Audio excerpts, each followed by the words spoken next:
চাঁপাইনবাবগঞ্জে পদ্মা নদীর করাল গ্রাসে তছনছ হয়ে যাচ্ছে মানুষের স্বপ্ন আর জীবনের সবকিছু। চলতি বর্ষা মৌসুমে নদীর পানি বাড়া ও কমার সঙ্গে সঙ্গে ভয়াবহ আকার ধারণ করেছে নদীর ভাঙন।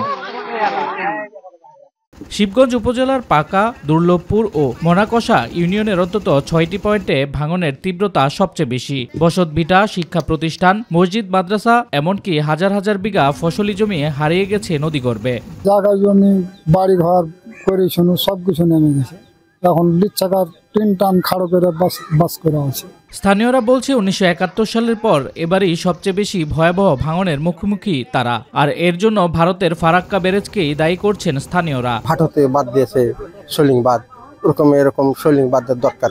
প্রতিরোধ ব্যবস্থা না করা হয় পানি উন্নয়নের বোর্ডের তরফ থেকে, তাহলে আমাদের ভবিষ্যতে খাওয়া পড়া এবং বাড়ি ঘরের বসত ভিটাও থাকবে না। ফারাক্কার কারণে পদ্মার স্বাভাবিক গতিপথ নষ্ট হয়েছে। পানি উন্নয়ন বোর্ড দ্রুত কার্যকর পদক্ষেপ নিক, না হলে আরো বড় বিপর্যয় হবে বলে মনে করেন স্থানীয় জনপ্রতিনিধি। আমি আকুল আবেদন জানাবো পানি উন্নয়ন বোর্ডের কাছে যেন অনতিবিলম্বে এই ইউনিয়নের যে সমস্ত এলাকায় ভাঙন রয়েছে সে ভাঙন এলাকায় জিও ব্যাগ ফেলার জন্য।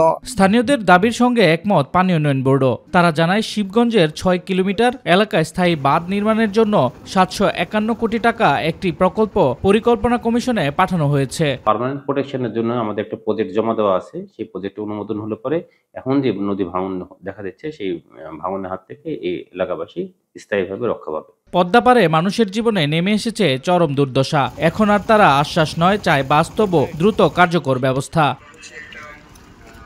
শামস তাবরিজ উচ্ছ্বাস, মাই টিভি নিউজ ডেস্ক।